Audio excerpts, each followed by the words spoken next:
Welcome to this week's edition of Weekend Winners. Some great racing at Albion Park on Saturday night, hosting a big card there. That includes the open race for the free-for-all paces, which is a great field again this week. Also looking at the Swan Hill Cup Friday night for our representative Colt 31 for Grant Dixon. That's obviously a key highlight of the weekend for us as Queenslanders, and we wish Grant and his team all the best. Today on the show we'll be catching up with Brennan Barnes and also Talia McMullen. Next up on Weekend Winners, I have Talia McMullen with me. Thanks for coming on the show, Talia. You've got some key drives on Saturday night at Albion Park.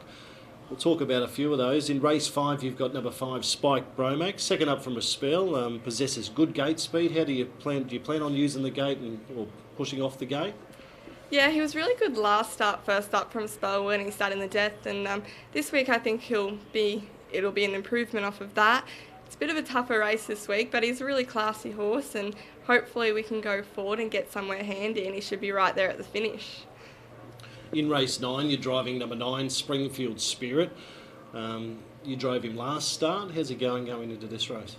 Yeah, last start was really good. He got a nice trip 1-1 and just got out, top of the straight, and he was really good, sprinted home good. So hopefully if he can get another handy run like that with a bit of luck on his side, then I think he'll be, right there.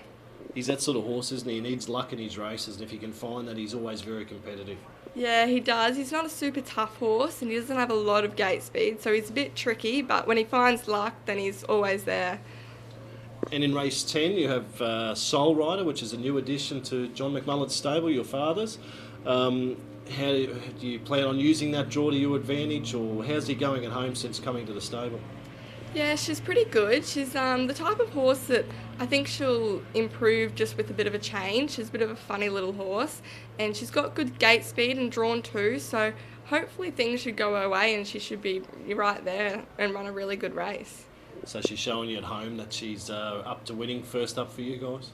Yeah, I think so. She's when Pete first got her, she was really good, and I feel like she's just gone off a little bit, and with mares they tend to do that, so I think with a change it'll just help her. Very good, and best of luck on Saturday night, and thanks very much for coming on the show. Thank you. On this week's edition of Weekend Winners, I have with me Brennan Barnes. He has some key drives at Albion Park on Saturday night. We'll run through those. Welcome to the show, Brennan. In race 3, you have number 8, Lexus on the Beach. You'll be hoping for a bit of luck from that draw, from the way the race looks to be, or the way the race will look to pan out? Yeah, for sure. 8's not ideal for him. He likes to get up and grind away, but yeah, he'll need some luck from there. How's he been going of late? He's been going really good. His last 2 runs, they bowled along pretty quick, and he did a bit of work last week over 2100, but his win 3 starts ago now was really good, so yeah, he'll just need some luck. He'll be thereabouts. In race 5, you have number 4, Sam's the Master. How's this gate pan out for him? Probably not the best. There's a bit of speed around, sort of inside and outside, but probably got to have to float forward with him and hope for a bit of speed on throughout, and that seems to be when he runs his best races, when they sort of roll along. So yeah, we'll see how we go.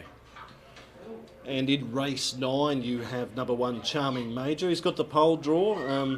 Looks a good field though, and pole draw in this sort of field's definitely a help.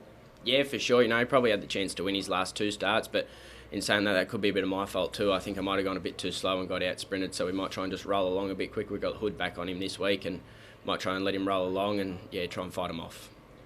So out of your main drives, or out of your drives on Saturday night, what would you steer the punters into as your best? Probably one we haven't spoke about, Clover Mac in the trot. I think he's probably the best of my night. Tell us a little bit about Clover Mac. Haven't got him down on our list for Saturday night. You had a lot of drives, obviously. So, what's Clover Mac? How's he going?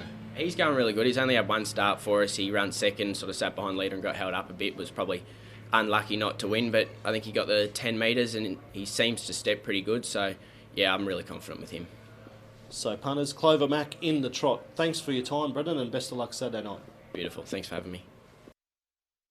My best bet on the card at Albion Park on Saturday night is in the free-for-all race, or the open class race. Race 7, number 7, Glen Ferry Hood. He got into all sorts of bother last week. had a gear failure and got tangled up when half the field went missing in that race. He was a winner first up at Albion Park over the mile from the outside of the front row draw. He was very impressive on that occasion. I think he can do it again third up here. I think he's very hard to beat. He has got the outside of the front row to contend with, but it's over the 21.38. He will have to cross Watch Pulp Fiction, which I think he can do so, and if he does that, he'll be very hard to beat. Race 7, number 7, Glen Ferry Hood.